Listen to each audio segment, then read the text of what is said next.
If you listen closely to the silence of the obsidian spire at 2 a.m., you can hear the building breathe. It's a low, mechanical hum, the sound of recycled air, high-speed servers, and money. Billions of dollars flowing through the veins of Wolfram Capital, the beating heart of the Great Lakes Pack. Most people see the spire as a monument to American industry. 90 stories of black glass piercing the Chicago skyline, a needle stitching the clouds to the earth. But for me, it's just a cage, a very tall, very expensive cage. My name is Elara Vance, and I am a ghost. Technically, my HR file lists me as a sanitation specialist. Grade 4. That's corporate speak for the person who scrubs the toilets the alphas use and buffs the marble floors they walk on. I wear gray coveralls 3 sizes too big, designed to swallow my figure whole. I pull my hair back in a tight, severe bun. I don't wear makeup. I don't wear perfume.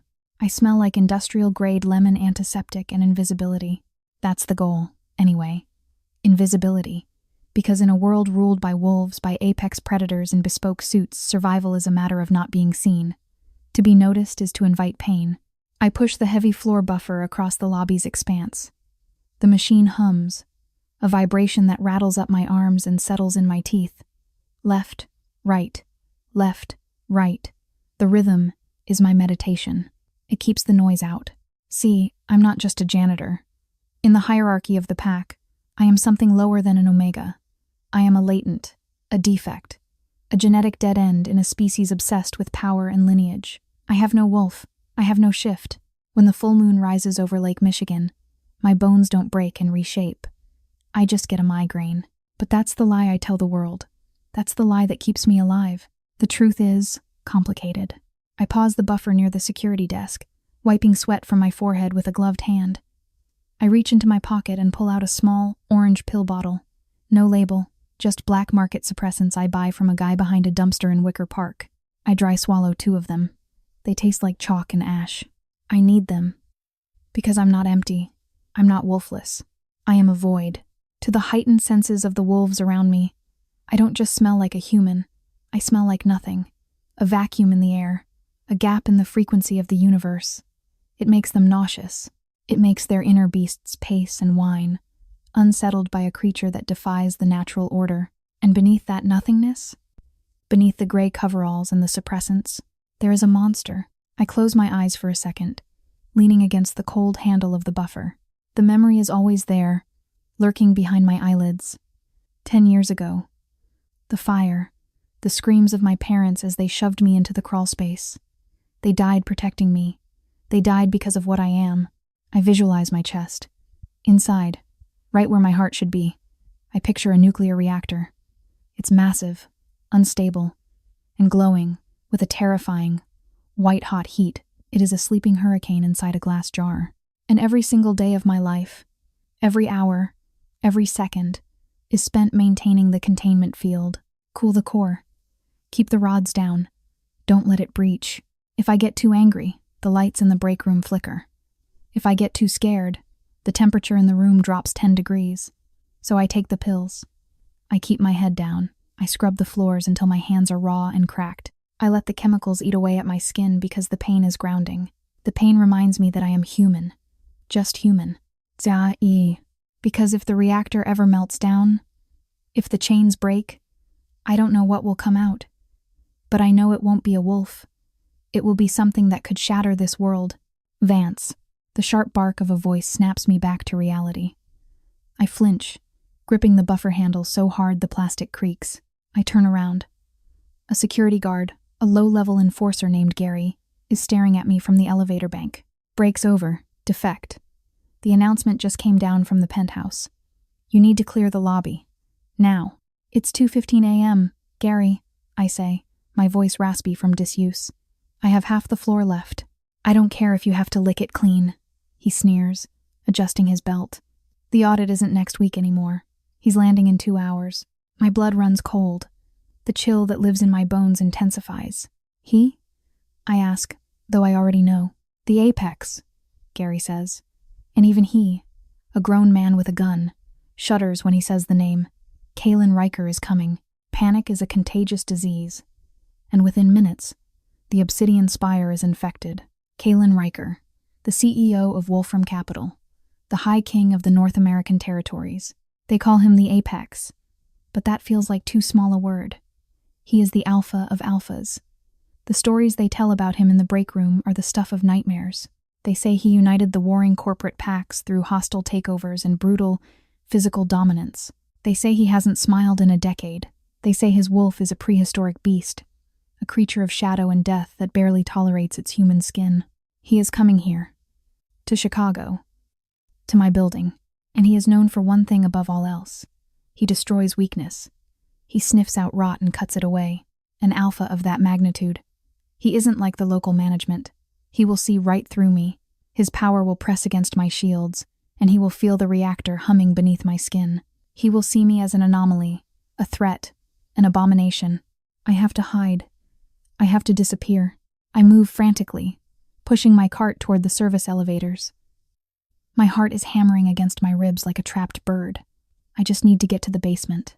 If I can get to the sublevels, into the tunnels where the trash is compacted, maybe his senses won't reach that far. Maybe I can survive the audit. The elevator dings. But it's not the service car. The gold doors of the executive lift slide open, and out steps Sloane Thorne. She is everything I am not. The daughter of the pack beta, the head of HR. She is a vision of dark-haired, predatory beauty. She's wearing a red silk blouse that costs more than my annual salary, and her stilettos click against the marble like gunshots. She isn't alone. She's flanked by her two assistant sycophants who mirror her cruelty like funhouse mirrors. Sloane spots me immediately. Her eyes narrow, her lip curling in a familiar, beautiful sneer. "Look at it," she says, her voice echoing in the cavernous lobby, scurrying like a rat before the storm. I freeze. The cardinal rule of survival. Do not engage. Make yourself small. "Good morning, Miss Thorne," I murmur, staring at the toes of her Louboutins. Sloane walks toward me. She's holding a steaming venti latte. The smell of roasted espresso and expensive vanilla cuts through the chemical stench of my cleaning fluid. "It's not a good morning, Elara," she sighs, stopping inches from me. She towers over me in her heels. "Do you know how embarrassing it is? To have the High King arriving, and the first thing he might see is... you?" She gestures vaguely at my coveralls, at my existence. "I was just leaving, Miss Thorne. I'll be in the basement." "You're always leaving. You're always hiding." She circles me, a shark smelling blood in the water. "My father says we should have fired you years ago. A wolfless charity case. A waste of payroll." I grit my teeth, biting back the retort that burns on my tongue. "Don't let the reactor spike. Cool the core. Breathe. I do my job," I say quietly. "Do you?" Sloane tilts her head. "Because this floor, it looks streaky." She holds the latte out over the polished white marble I just spent 2 hours scrubbing. The cup tilts. "Oops," she says, her tone dripping with false sympathy. The lid pops off. 20 ounces of hot, brown liquid splatters across the pristine stone, splashing onto the hem of my pants. It steams in the cold air. "Clumsy me," Sloane says, her eyes gleaming with malice. Now the lobby smells like burnt coffee and wet dog. Although, I suppose that's an improvement on your natural scent. Her assistants giggle. It's a sharp, jagged sound that scrapes against my nerves. Sloane steps closer, invading my personal space. Her voice drops to a whisper, intimate and cruel. "Clean it up, Null. Get on your knees and scrub it until it shines.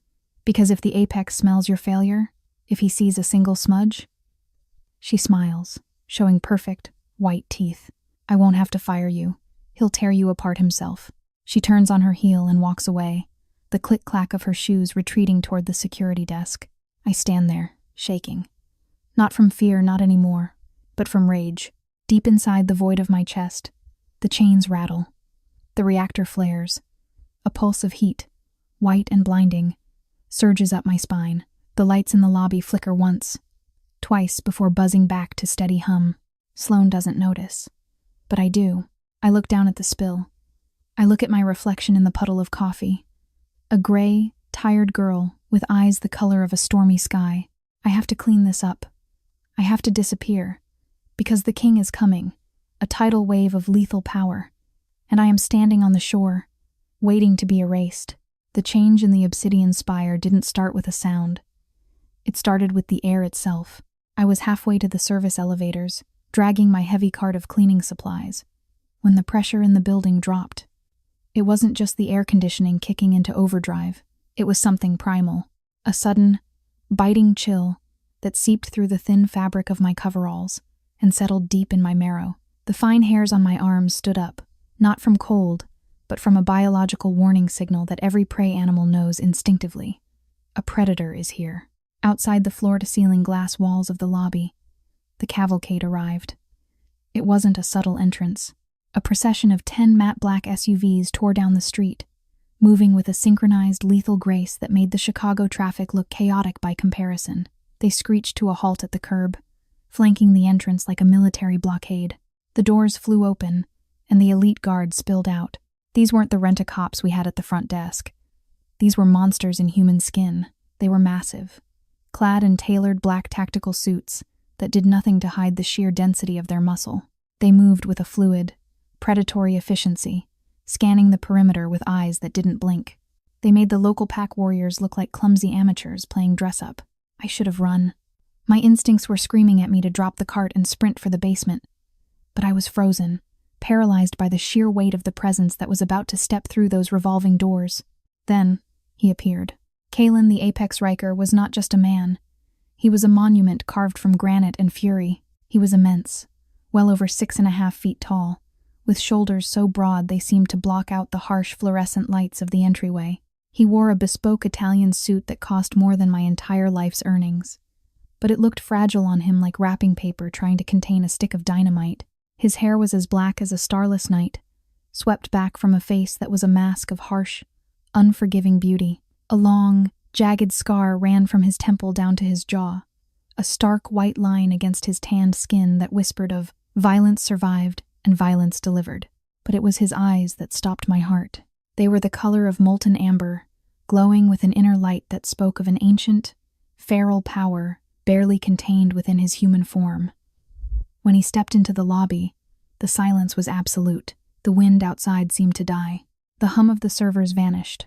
It was as if the universe itself was holding its breath. For Kaelen, the lobby of the Chicago branch was just another room filled with the same disappointing stench. He paused just inside the doors, his nostrils flaring slightly. He swept his golden gaze over the assembly of trembling employees and eager executives. He felt their fear like a physical touch, a wave of pressure that he could have used to bring them all to their knees if he'd cared enough to exert the effort. But he didn't care. He was bored. His expression was cold, indifferent, as if he were searching for something he already knew he wouldn't find. For decades, his wolf had been restless, a pacing beast in the back of his mind, hunting for a scent that didn't exist. The oracles had promised him a mate. They had promised him a fated soul, a balance to his storm. He inhaled deeply, dissecting the air of the lobby. He smelled the acrid fear of the receptionist. He smelled the desperate ambition of the local alpha. He smelled the cloying perfume of Sloane Thorne, who was rushing toward him with a practiced, sycophantic smile. And underneath it all, he smelled the harsh, chemical burn of bleach and industrial cleaner. Nothing. Just the same hollow emptiness that had carved itself into his soul for 50 years. Alpha Riker, the local Alpha Sloane's father stammered, bowing so low his forehead nearly scraped the marble. "You honor us. Our pack is yours to command." Kaelen didn't even register the gesture. He looked over the man's head, his eyes narrowing. "Your pack seems adequate," he rumbled, his voice a low growl that vibrated in the glass walls. It was an insult, plain and simple, delivered with the casual arrogance of a god speaking to insects. He started to walk toward the elevators, his stride eating up the distance. The crowd parted like the Red Sea, terrified to be within striking distance of his shadow. And that was when I made the mistake that would end my life. I was pressing the button for the service elevator, praying for the doors to open. I just needed to disappear. I just needed to be a ghost. The light pinged. The doors slid open, but I had miscalculated.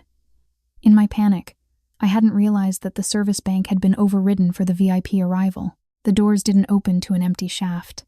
They opened directly into the path of the oncoming king. I tried to stop.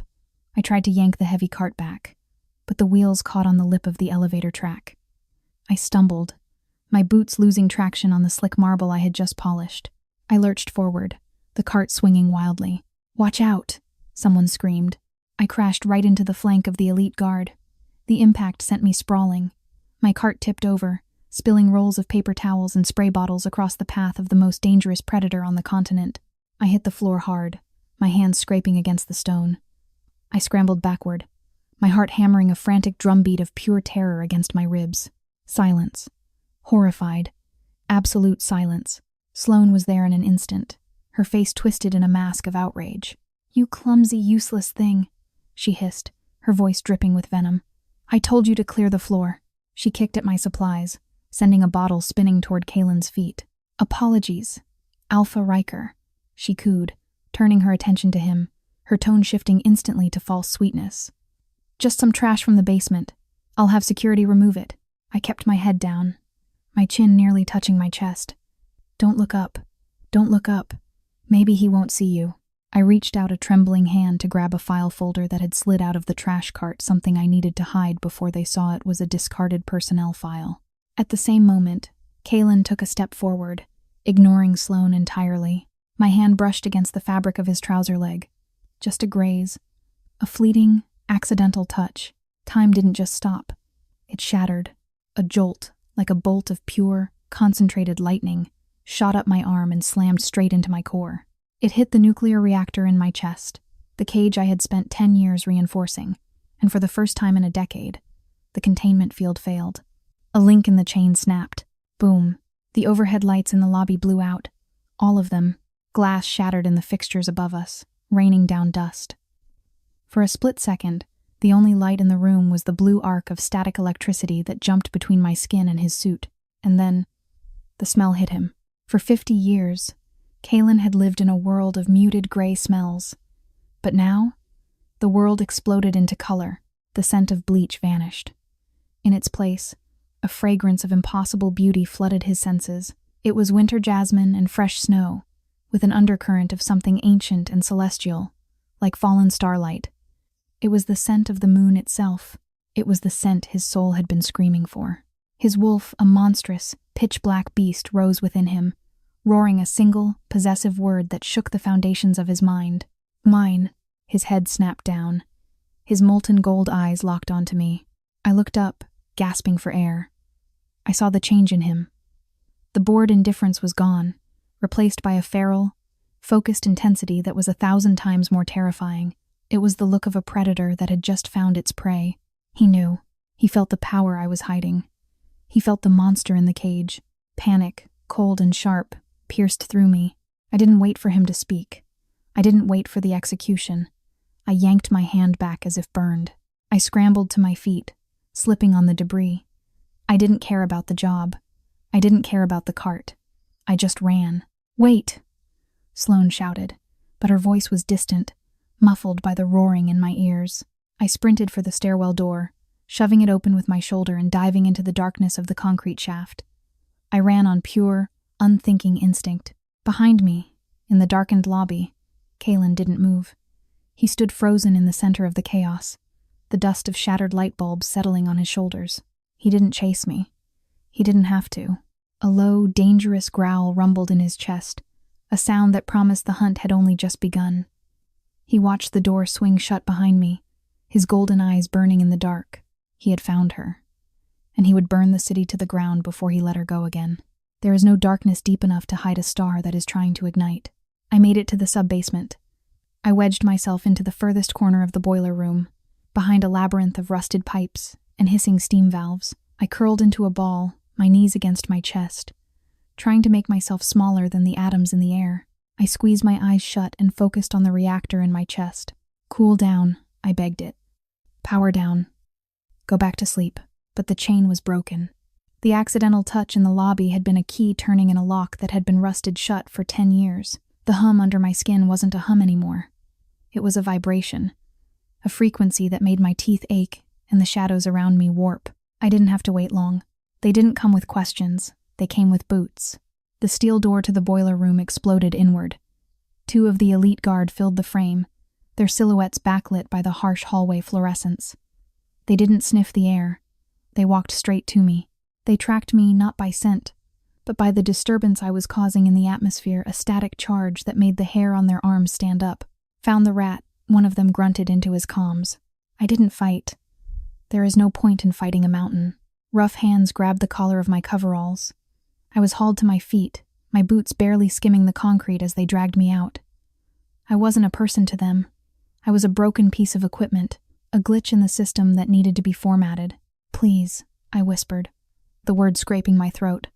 "I didn't do anything. It was an accident." They didn't answer. They marched me to the freight elevator, the one reserved for trash and hazardous waste. But we didn't go down. We went up. Floor 10, floor 30, floor 60. My stomach dropped as the numbers climbed. We passed the executive suites. We passed the boardroom.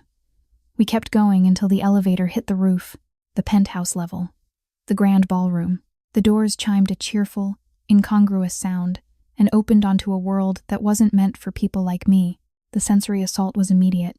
The air smelled of expensive champagne, roasted duck, and 1,000 different designer perfumes masking the scent of apex predators.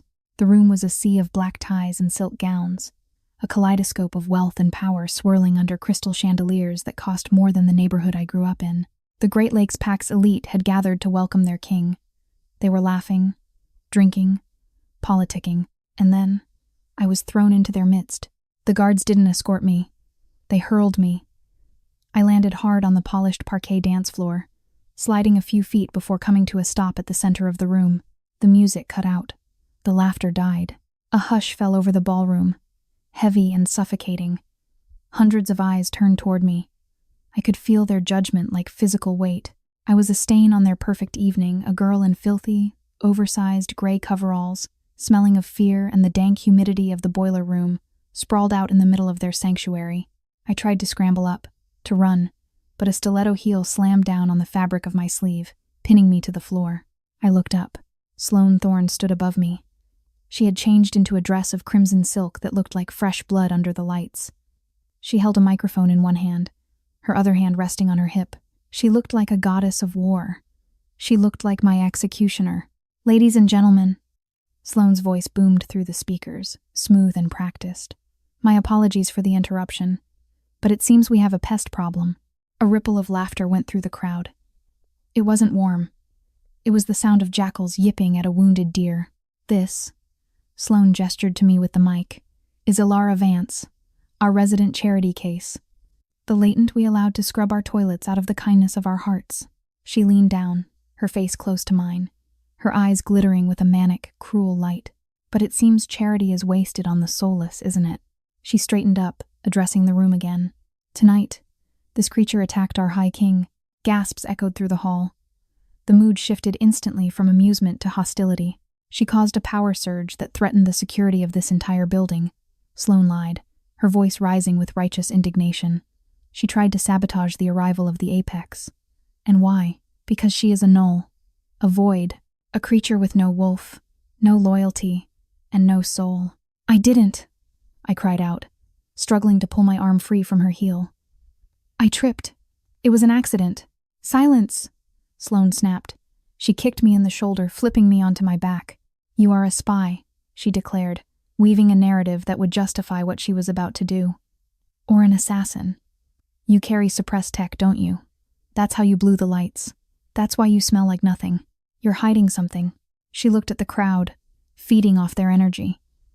She wanted to be the hero. She wanted to present my broken body to Kaelen Riker when he arrived as a gift, proof that she was vigilant, that she was strong enough to cull the weak. "We don't tolerate weakness in the Great Lakes Pack," she said, her voice dropping to a dangerous purr. "And we certainly don't tolerate traitors." She signaled to the guards who had dragged me in. Two of them, hulking enforcers with necks as thick as tree trunks, stepped forward. "Get her up," Sloane commanded. They grabbed my arms, hauling me off the floor. My feet dangled uselessly. I was a rag doll between them. "We're going to find out what you really are, Vance," Sloane hissed. "We're going to force a shift. We're going to beat the truth out of you." My blood ran cold. A forced shift. It was a torture method outlawed a century ago. You beat a wolf until their body panicked, until the survival instinct overrode the conscious mind and forced the beast to emerge to protect the host. But I didn't have a wolf. If they did this to a human, they would just break me. They would kill me. "Sloane, please," I begged, tears streaming down my face, cutting tracks through the grime on my cheeks. "I can't shift. You know I can't. You'll kill me. Then die, she whispered, and save us the paperwork. Shift!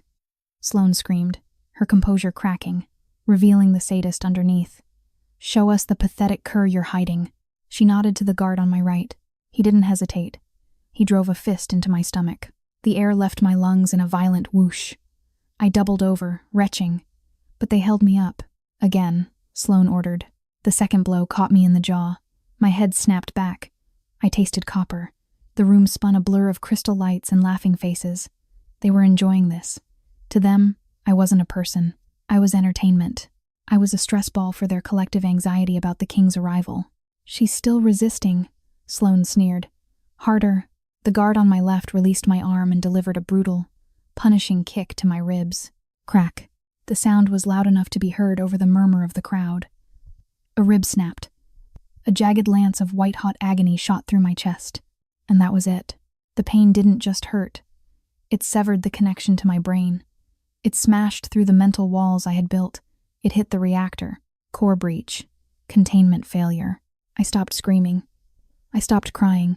My body went limp in their grip, my head lolling forward. Is she dead? Someone in the crowd asked, sounding bored. Pathetic, Sloane spat.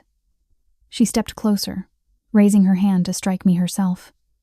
Wake up, you waste of spa. She stopped. The air in the ballroom changed again. The temperature didn't drop this time. It skyrocketed. The oxygen seemed to ignite. A low, subsonic vibration started in the floorboards, shaking the champagne flutes on the tables until they shattered. What is that? A guard muttered, loosening his grip on my arm. I lifted my head. My eyes weren't the color of a stormy sky anymore. They were burning. I looked at Sloane. I saw the sudden confusion flickering in her eyes. I saw the fear starting to take root. I told you, I whispered. My voice didn't sound like mine. It sounded like two stones grinding together deep in the earth. I told you to let me sleep. A beam of light, pure and blindingly silver, cracked through the skin of my hands. It wasn't a shift. It was an eruption. The reactor didn't just melt down. It went supernova. Sloane stumbled back, shielding her eyes. Kill her! She shrieked, her voice cracking. Kill it! Too late. The gray coveralls shredded. The human form dissolved. I didn't turn into a wolf. I turned into a star. They say that when a nuclear reactor breaches, there is a split second of silence before the explosion. A moment where the laws of physics hold their breath, terrified of what comes next. That was the moment after my rib cracked. The pain didn't radiate. It evaporated. The agony of the kick, the shame of the crowd, the smell of Sloane's perfume, it all vanished into a singularity of white heat. The cage I had built around my soul for 10 years didn't just open. It disintegrated. The void wasn't empty. It was full. It was too full. It didn't begin with a shift. It began with light. A column of pure, blinding, silver-white energy erupted from my chest, blowing the roof off my human limitations. It wasn't the jagged, violent cracking of bones that wolves usually feel. It was a release. It was the feeling of taking your first breath after drowning for a decade. The force of it threw the guards backward like rag dolls. They hit the buffet tables 30 feet away, unconscious before they landed. Sloane screamed, shielding her eyes as the shockwave shattered every remaining window in the penthouse. My body was remade. I felt myself expanding, growing, reshaping into something that shouldn't exist in a corporate boardroom. The gray coveralls shredded into confetti. The girl who scrubbed floors was gone. In the center of the ballroom, where the latent had cowered, a creature from myth now stood. I was a wolf, yes, but I was a wolf of impossible size. I towered over the guests, my shoulder height clearing the heads of the tallest alphas in the room. My fur wasn't just white. It was woven from moonlight and starlight, glowing with its own internal luminescence. It rippled like a nebula trapped in animal form, and my eyes, they were no longer gray. They were brilliant, piercing silver, filled with an ancient intelligence that predated the packs, predated the spire, predated the very concept of kings and alphas. I was the white wolf, the Luna Supreme, the queen of all wolves. A collective gasp sucked the oxygen out of the room. Then, the gravity hit. It wasn't a physical weight, but a spiritual one. My aura rolled out across the dance floor like a tsunami of raw, untamed power. It was a command written in the DNA of every shifter present.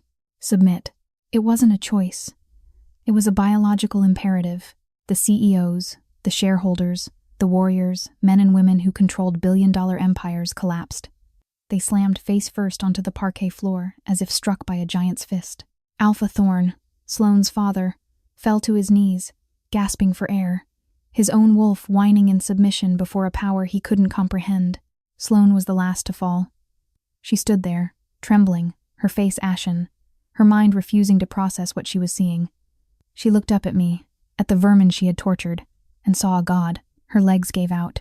She crumpled into a heap of red silk in terror. The room was silent, save for the sound of harsh breathing and the terrified whimpers of suppressed wolves. I stood over them, a titan of silver and snow. I didn't feel anger. The white wolf doesn't feel petty rage. I felt a profound, ancient sorrow for their cruelty, and a power that could unmake the world if I chose to release it. Then, a sound cut through the silence. Ding! The elevator doors at the far end of the ballroom slid open. Kaelen Riker stepped out. He had walked up the last flight of stairs when the power cut out again. He walked into the devastation, the shattered glass, the cowering elite, the air thick with ozone and magic. He stopped. The wave of my power washed over him. But he didn't fall. He didn't buckle. He was the apex.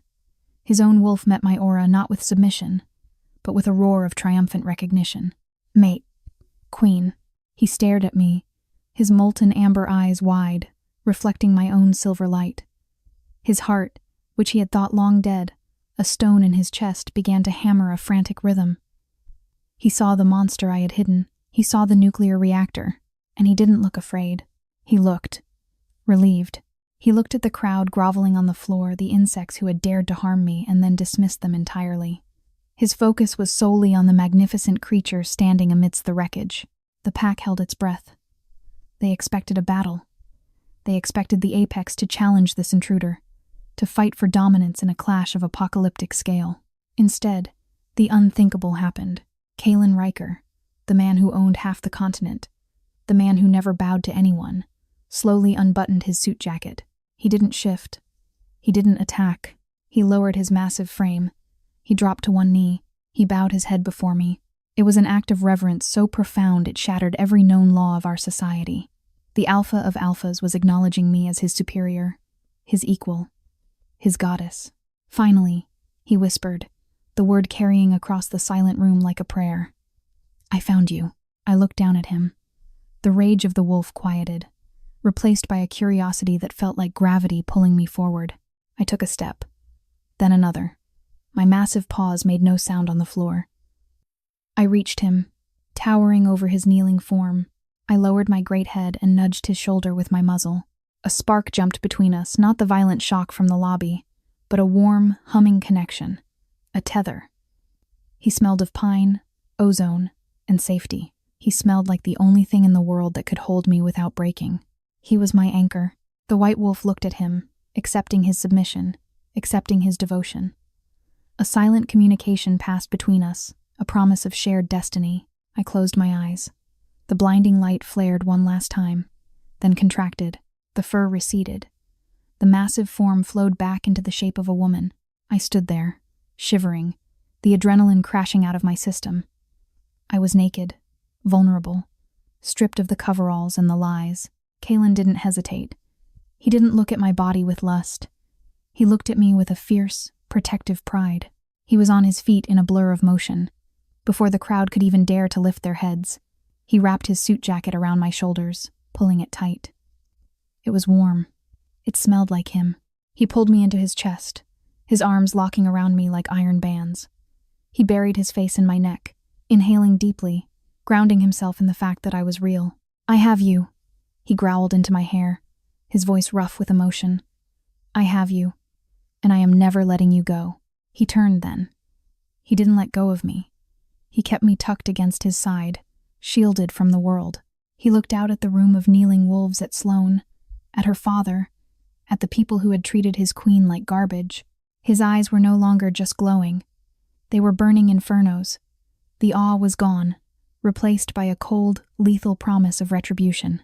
You wanted to see a wolf, he said, his voice a low, deadly purr that promised violence. You have. Now. You will answer to me. The silence in the grand ballroom was heavier than the gravity that had just crushed the room. It was the silence of a held breath, of a pendulum swinging back before the blade falls. I stood wrapped in Kaelen's suit jacket, the fabric smelling of ozone and expensive wool, a shield against the sudden chill of my own vulnerability. The adrenaline of the shift was fading, leaving my knees weak, but Kaelen's arm was an iron band around my waist. He held me not just like a lover, but like a holy relic he had recovered from the ashes. His attention, however, was not on me. It was on them.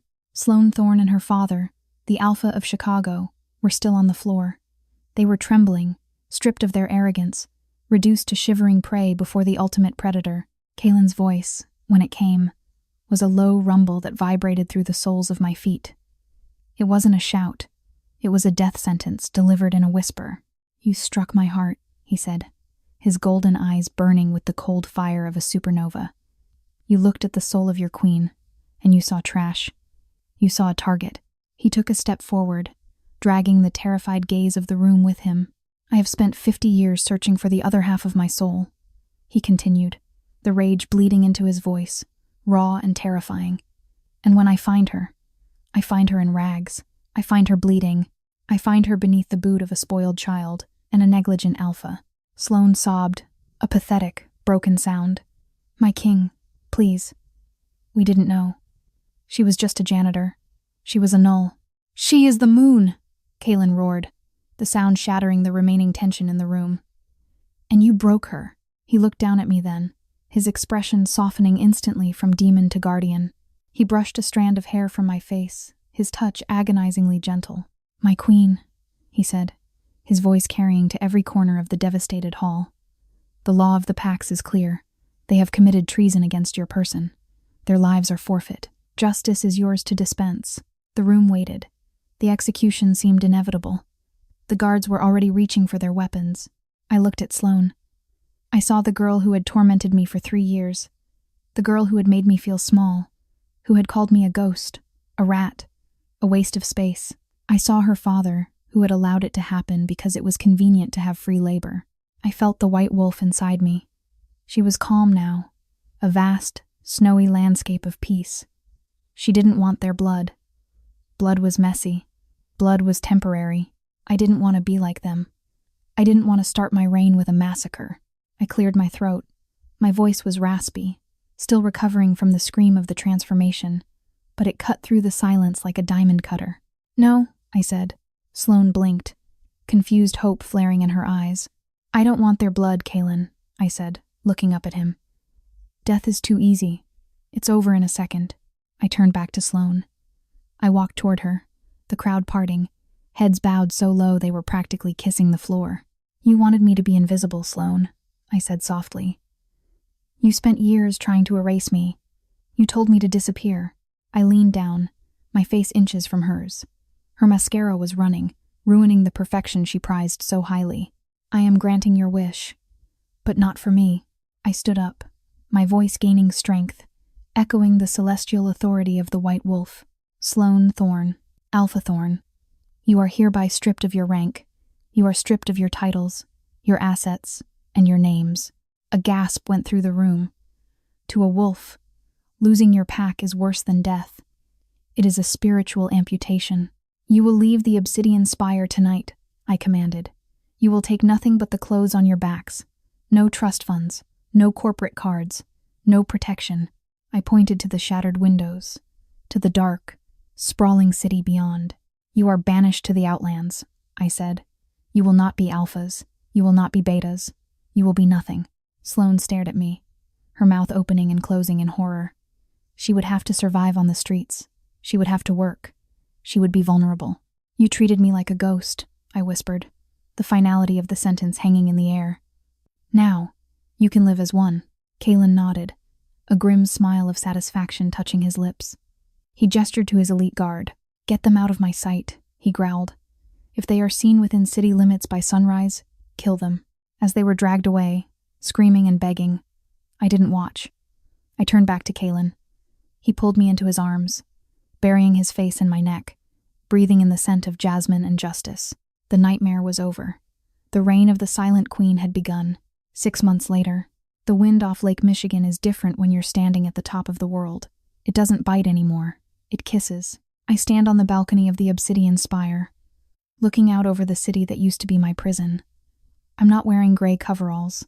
I'm wearing a tailored white suit and sharp and clean, with a silver pin on the lapel, the sigil of the White Wolf. The spire has changed. The fear is gone. The sanitation specialists are paid a living wage. The hierarchy is softer. We don't rule with an iron fist. We rule with balance. Strong arms wrap around my waist from behind. A familiar chin rests on my shoulder. "What is my beautiful queen thinking about?" Kaelen murmurs, his voice a low rumble against my ear. I lean back into his warmth, placing my hands over his. I look at my reflection in the glass door. I don't see a ghost anymore. "I was just remembering," I say softly. "I spent my whole life trying to keep the light inside me from getting out. I thought it was a monster. I thought it would burn everything down." Kaelen turns me in his arms. His eyes are clear, golden, and filled with a love so intense it still takes my breath away. "It wasn't a fire to burn the world, Elara," he says, tracing the line of my jaw. "It was a lighthouse, and I was just a ship lost at sea until I saw it." He lowers his head. He kisses me, not a kiss of hunger, but of promise. A promise that we are partners, that we are equals, that the darkness is gone. As his lips meet mine, I feel the spark, that familiar, electric hum of the bond. My eyes flutter open for a second, and in the reflection of the glass, I see them flash, bright, unyielding, silver. For in the end, love wasn't just magic. It was the only power that truly mattered. And that, my friends, is the story of the Apex's Silent Queen. What did you think of Elara's justice? Did Sloane deserve a harsher punishment? Or is living as a nobody the ultimate revenge for a socialite? Let me know your thoughts in the comments below. I read every single one. If you enjoyed this story and want more romances featuring protective alphas and hidden queens, please hit that like button. It really helps the channel. And don't forget to subscribe to Midnight Velvet Audio and ring the bell so you never miss a new release. Until next time, stay wild.